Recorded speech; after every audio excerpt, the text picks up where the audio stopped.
Yeah, the question is, why is Calvin associated with so much controversy? And he is, and I think it's due to several factors. Certainly his theology. People instinctively and naturally do not embrace such a high emphasis on the sovereignty of God. And Calvin was so unequivocal in his affirmations that it jolts you. It sets people back on their heels when they first encounter it.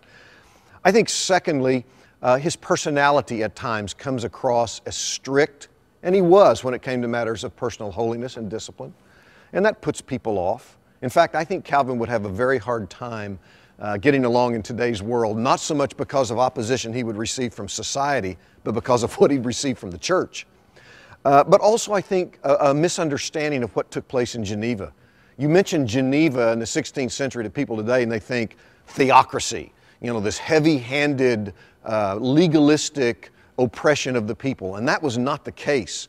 In fact, Calvin labored to keep the powers of the city council separate from the church. All he asked of them was that they provide the church with liberty to pursue its calling.